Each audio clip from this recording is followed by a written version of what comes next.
But at the end of the day, Joe Biden right now would have been infinitely better than Donald Trump. And I'll always argue that. I'll stand by that. Joe Biden could be 120 years old, in my view, and he would still be better than Donald Trump at 50, 40, whatever age. That's not a lie. When people say President Trump is a liar and they go, well, the crowd sizes aren't as big as Trump said, or he said he would solve it and he didn't. That's not a lie. You got to be honest about this. The idea that Trump was ever going to solve this complex foreign policy issue in 24 hours is crap. I mean, he knew that. I think you knew that probably before the election, that this is not something that's going to be solved in 24 hours. And yet he got up on the stage consistently and said it. He said that he's going to eradicate inflation on day one, that there's going to be zero inflation. And now he's saying that cost of living affordability is a Democrat scam. Of course he lied before the election to get people's votes. I mean, that's obvious. Each time I sit down and see a MAGA bootlicker try to defend Trump, I just pray and hope that we can get someone to come in and destroy them with facts. And today we might just have that.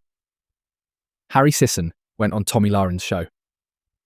Tomi Lahren, the woman who's built an entire career on rage baiting and talking points that fall apart the moment someone with actual knowledge pushes back. And apparently, Harry did exactly that. Now look, I haven't watched this yet. We're going to experience this together. But the premise alone has me genuinely excited. Because here's the thing about media personalities like Lahren. They thrive in echo chambers. They're brilliant at preaching to people who already agree with them. But the moment someone steps in with receipts, with context, with the ability to actually challenge the narrative, that's when things get interesting. This is about more than just one interview. It's about how these conversations shape what millions of people believe about accountability, about policy, about truth itself. If you love watching me unravel disasters like this, please click that subscribe button. Well, I want to start off with how I kind of got to know you online. Sure. And that was your very ferocious defense of Joe Biden. Absolutely. And his mental acuity. Mm-hmm. So I have to ask you, I just got to cut the bullshit. Cut it. All that time that you spent defending Joe Biden and his mental acuity, policies aside, we're going to have discussion on policies. Would love to. Did you really think he was at the top of his game and could have served another 4 years? I mean, look, I come from a different perspective than yourself or other conservatives who talk about this. I've met Joe Biden. I've met his family. I've met people around him. I've met his advisors, his team in the White House. And there was never a moment in my meetings with Biden where I interviewed him and he didn't have the questions or anything beforehand. It was entirely my questions. There was never a moment where I was like, I don't think he has it. And I think it's genuinely hard to make the argument that he does. The reason being is he got so much done. I mean, he accomplished more than any president in modern American history in terms of legislation passed. He had more bipartisan policies passed with Republican support than Donald Trump by far. And it's like, I find it hard to believe that that guy who got all this done, and even by Republican concession, was part of these conversations. You can look at Kevin McCarthy or Ted Cruz, who said things like this. I find it hard to believe that that guy is just completely out of it and incapacitated. But you've seen the footage and the clips. Yeah. You obviously saw the debate. Yeah. Listen, I don't like to poke fun at people who are going through decline because it's going to happen to every single one of us. And a lot of us have grandparents and family members that we've seen decline. And that's just what happens when you get older. Totally. But there were definitely moments that I know that you saw where you're like, all right, I don't know if this guy's at the top of his game. And, you know, your party agreed because they threw him right under the bus. So looking back on it, do you think he could have served another 4 years as president of the United States? Well, I think hindsight's 20/20. So if we would have known his cancer diagnosis, for example, before he ran for re-election, I'd probably say, no, I'd step down. You know, if you have cancer, I think go spend the rest of your life with your family and focus on treatment.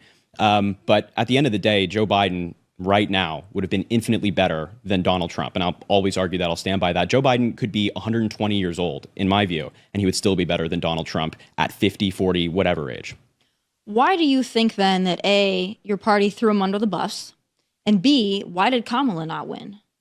Well, I mean, the latter question is a very nuanced one, so I'll do my best to answer it as short as I can. In terms of why Joe Biden was thrown off, the verbiage you used, I think people were looking at the numbers, right? I mean, Americans were unhappy with the economy. They were unhappy with the cost of things, whether it was Joe Biden's fault or not.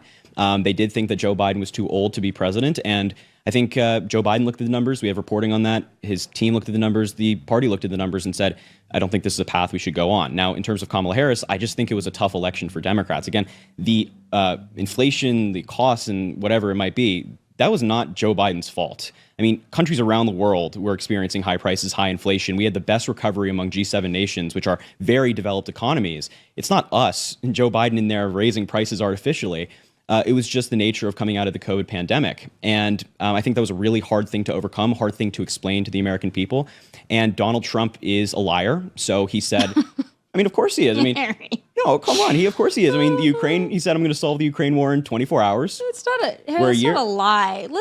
Tommy, let's just have an honest conversation. When we say that's not a lie. When people say President Trump is a liar and they go, well, the crowd sizes aren't as big as Trump said, or he said he would solve it and he didn't. That's not a lie. You got to be honest about this. The idea that Trump was ever going to solve this complex foreign policy issue in 24 hours is crap. I mean, he knew that. I think you knew that probably before the election, that this is not something that's going to be solved in 24 hours. And yet he got up on the stage consistently and said it. He said that he's going to eradicate inflation on day one. Right, so, okay, let's get into this. Let me just exhales. Tomi Lahren, coming straight out of the gate with the mental acuity question. Of course she is. That's the playbook, isn't it? Attack the man's age.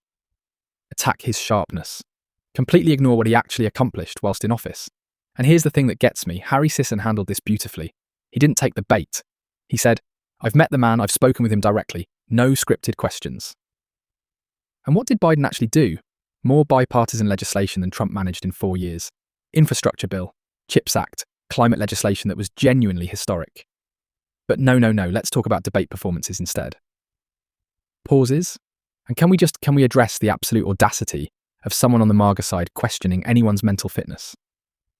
This is the same crowd that watches Trump ramble about sharks and batteries and Hannibal Lecter at rallies and goes, yes, that's our guy.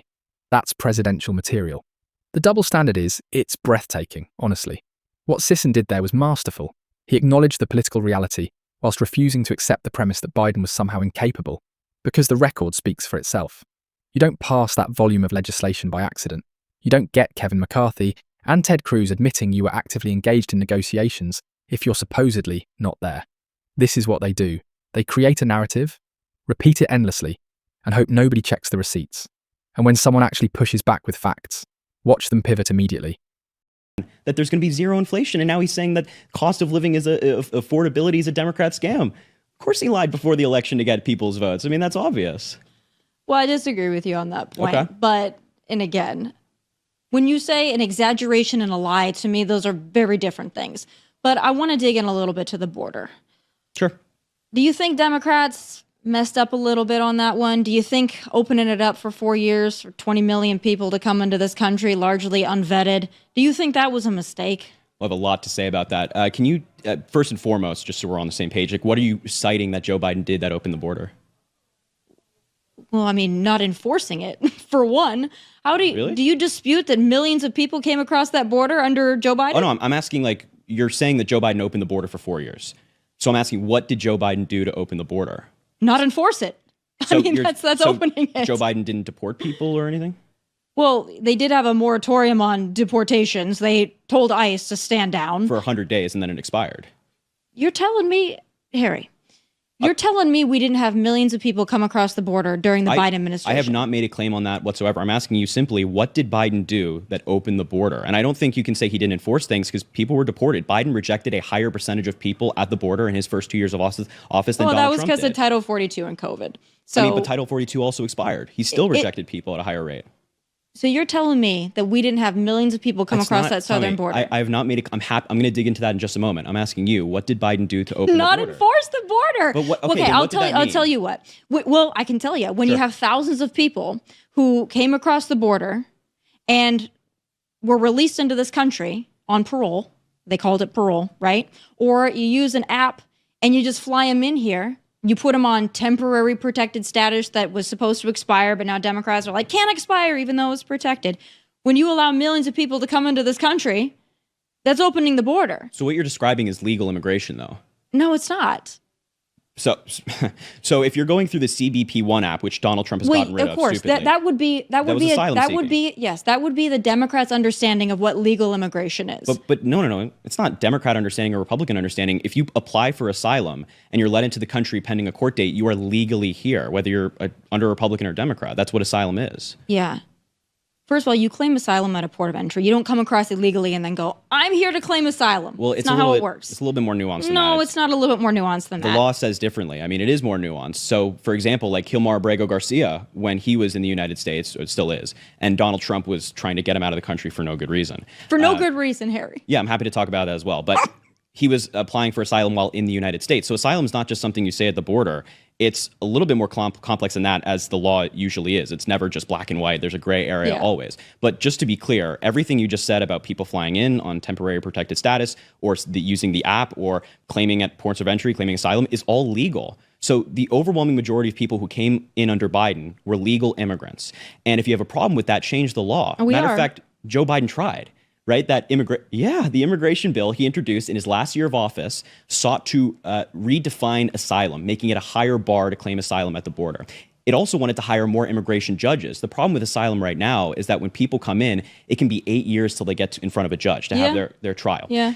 Joe Biden would have hired more immigration judges. This was also written by Senator James Lankford, somebody endorsed by Trump. Hire more immigration judges to bring that time down from an average of 6 to 8 years to under 6 months. And what happened to the bill? Donald Trump got involved and told people to reject it because it would be a gift to the Democrats. Here, did we need that bill to secure the border? Yes. We did. Well, the border's not secure now? No, it is not. And there it is. There it is, ladies and gentlemen. Did you catch that? She says Biden opened the border. And Harry goes, okay, what specifically did he do to open it? And she can't answer. She literally cannot answer the question. Look, I've watched Tomi Lahren for years. This is what she does. She throws out these talking points, open the border, millions of people unvetted, and it sounds scary, right? It sounds like chaos, but the moment someone asks her to be specific, to cite actual policy, she pivots to not enforcing it. That's not an answer, that's a feeling. And Harry, credit where it's due, he's not letting her off the hook. He's pointing out that Biden actually rejected asylum seekers at a higher rate than Trump in his first 2 years. He's bringing up Title 42. He's explaining that asylum seeking is, by definition, legal immigration. And Tomi just keeps repeating the same line, as if volume makes it true. Here's what drives me absolutely mad about this. Joe Biden proposed an immigration reform bill, written with Republican Senator James Lankford, mind you, someone endorsed by Trump himself. More judges, faster processing, higher bars for asylum claims. Everything they supposedly wanted. And what happened? Trump reportedly told them to kill it because passing it would look like a win for the other side. So they tanked their own solution, to preserve a talking point. And now they're sitting here acting outraged about the very problem they refused to fix. I mean, the problems with asylum, the problems with court dates, the problems with technology, the border still exist. Like, you can put a Band-Aid on something and look at the numbers and say it's great. No, we need immigration reform that it's probably going to look a lot different between what you and I would desire. I don't know. But securing the border, that was done without this bipartisan border bill that normalized thousands of people coming across before you had that threshold and it was like, all right, now we need to have a pause. It didn't normalize people coming across. It actually made it far harder to do that. No, it didn't. It allowed 5,000 before you closed down the border. What's the cap right now? Right now is zero. No. Now there's zero tolerance. No, Harry, there's zero tolerance for border crossing right now. Let me rephrase the question. What was the cap at the time? Unlimited. Okay, great. We're awesome. So if the cap before the bill was unlimited, Joe Biden wanted to institute a cap to make it not unlimited, to cap it at 10,000 a day. A lot of people are not happy with 10,000 a day. We like what it is now, which is zero. Well, 10,000 a day is, again, those are legal immigrants. Those are people claiming asylum. So instead of having 20,000 people claim asylum, you could have 10,000. You think these people that are all coming across the border are all going to have asylum claims that are going to be legit asylum claims? No, I'm not saying that at all. Haven't said that once, actually. I think that the asylum system has been abused. That's why I supported Joe Biden changing it. But Republicans stepped in and said no. And the interesting thing about that is Republicans said this is the crisis of our time, that there are people flooding into the border. We have no idea who they are. It's a crisis of our time. If it's the crisis of our time, why didn't they work on it in 2024? Well, listen. 2024, we did work on it because border crossings are virtually zero. But why didn't we work on it in 2018 is a better question. Now, listen, you're not going to get sympathy for Republicans who've done nothing on the border from me. I think Republicans need to be... No. Trump has done everything that he can. I understand that Republicans in Congress need to be a little more cutthroat. And I totally agree on that regard. You don't agree with the means and the measure that they should go to. But I'm telling you, I think Republicans, when we have control, should do a hell of a lot more. So you're not going to have me saying that Republicans in Congress have been completely effective. So you would agree with the bill that Biden proposed? No, absolutely not. Why not? Why not? Because, first of all, we don't need it. We don't need to normalize thousands of people coming across the border a day. right? We don't need more immigration judges or more technology to scan for drugs at the border. That's what the bill included. We definitely need more infrastructure. You can take parts of that bill that are like, hey, this would be a good thing. So it sounds like you're agreeing with like 50% of it. No. No? First of all, okay. We didn't need that bill to secure the border. Do you think the issues with the immigration system still exist? Of course they do. Okay, so then we do need a bill. We need immigration reform, Harry. Don't get me wrong. I agree with you wholeheartedly that we need immigration reform. Okay. But we didn't need that bill to do it, to secure the border. Now, my next question for you would be the millions that came in under Joe, whether you think that was legal or illegal or whatever it was, right? The American people rejected it. They reject it, and in many cases still reject it. And in many cases still support mass deportations, not just worst of the worst, but just mass deportations. And that's what President Trump promised, was mass deportations. And thank God that's what we're getting to some extent. I think we could go further, but we're working on it. To this point, though, of having millions of people come into this country, did you never see a problem with that? I'm just like, I'm listening to you talk about like wanting mass deportations, and I'm like kind of baffled. I mean, like, how are these immigrants who are here legally impacting your life? I mean, I'm fully on board of getting rid of the worst, but I can tell you a couple things. The soccer coach who's been here for 30 years hasn't committed a crime. Why are we getting rid of them? Right. So, hold on. Did Tomi Lahren just admit that Republicans in Congress haven't been effective? Did I hear that correctly? Because I need to sit with that for a moment. She literally said, and I quote, "You're not going to get sympathy for Republicans who have done nothing on the border from me." That's remarkable. That's genuinely remarkable. Because what she's inadvertently admitting is that this entire crisis narrative, the one they've been hammering for years, was never about solving anything. It was about having something to campaign on. And Harry's just sat there, calmly, methodically, pointing out the obvious. If you reject every legislative solution while simultaneously screaming that the sky is falling, perhaps you're not actually interested in fixing the sky. Perhaps you quite like it falling because it keeps people watching your program. And then she pivots straight to mass deportations, just casually. Thank God we're getting mass deportations. The soccer coach who's been here 30 years, paying taxes, contributing to his community, gone. That's the solution. Not reform, not a pathway, just brutality dressed up as enforcement. This is what drives me absolutely mental about these conversations. The goalpost shifting is Olympic level. First, it's illegal immigration is the problem. Then Harry explains asylum law, actual law, by the way, and suddenly it's, well, I don't care how long you've been here. The cruelty isn't a bug. It's the entire point. I can tell you a couple of reasons. Okay, sure. One, illegal, first of all, if you're not going to enforce immigration law, you might as well not have immigration law. So saying that someone has been able to skirt the system for 30 years, you don't get a brownie point for that in my book. Maybe for you, you do. Now, I don't think, hey, I've been here illegally for this long, so I get a pass. And if we want to have a conversation about what we need to do with some of these people, I'm willing to have it, because I am not under some magical idea that we're going to be able to deport with probably 50 million people. I don't think it's possible. You and I both know it. However, getting in this country and staying here for 2 decades does not mean that now all of a sudden you get this giant pass and you're just get out scot-free. I don't believe in that. I believe if you're going to have an immigration law and you're going to have a border, you got to enforce both. Now, I'll tell you this. Illegal aliens suppress wages for American citizens, because if you're willing to do the job for slave labor prices, you're undercutting the American worker. And either you're working to undercut the American worker or you're not working at all, so you're living off the American taxpayer. There's only 2 options there. There's not a third. So for me, when you have mass amounts of illegal aliens in this country, you're hurting American citizens. You're also hurting the legal immigrants that did it the right way. And I don't mean by coming in from Venezuela with an app that Joe Biden created. I'm talking the people that did it the right way, and they waited in line and they spent a lot of money and they took a lot of time to come over here the right way. You're undercutting those people as well. I don't believe in that. I think that's a little bit of bullshit. So I don't believe you can flood the country with millions of people in a 4-year time span. I don't think we have the infrastructure for it. I don't think we have the education system that supports it. I don't think we have the security, the public security infrastructure to support it. I don't think we have the housing to support it. And you saw it in New York City and every other blue city when they started busing in the illegals from Texas and Florida. They couldn't sustain it. They had them in hotel rooms. You live in New York City, you know. Yeah, I mean, it was never claimed it wasn't tough during those times. But I don't think the solution is a draconian approach to immigration where we're just like, you know what, if you're undocumented, you get out. I think the law, and I think most people, I hope you would agree with this, should be a pragmatic approach to keeping society safe and keeping Americans safe. So, for example, I mean, we do this all the time, right? You don't send people to jail for jaywalking, because that's not pragmatic. It's not really keeping anybody safe. You just say, hey, just don't jaywalk, right?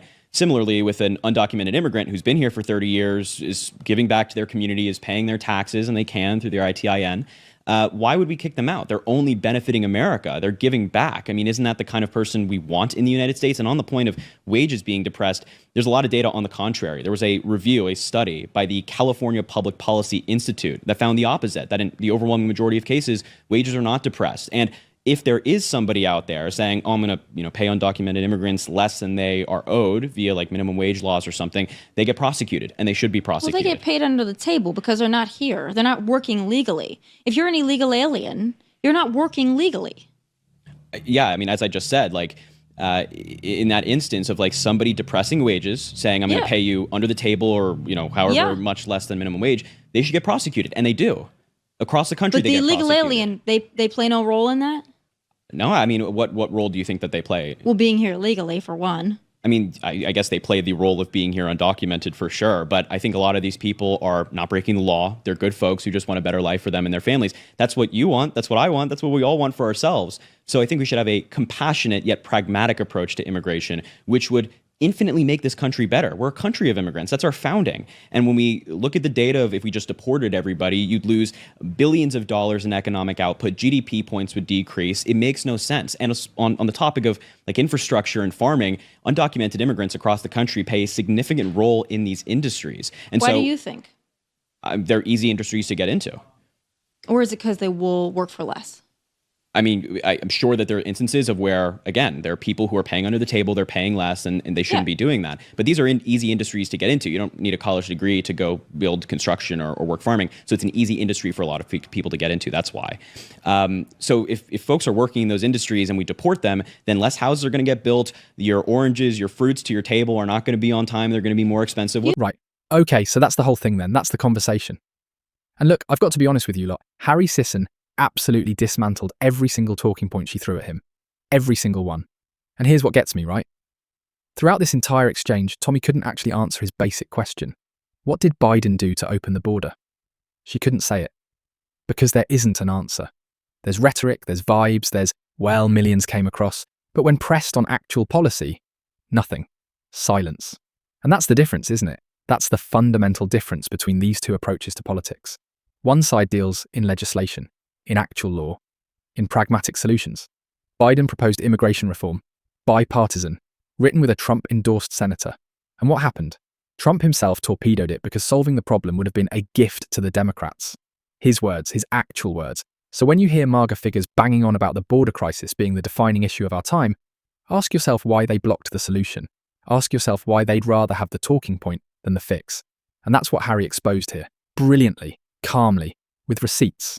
The cruelty isn't about safety, it's about having something to campaign on. It's about keeping people angry rather than keeping people informed. So yeah, share this video.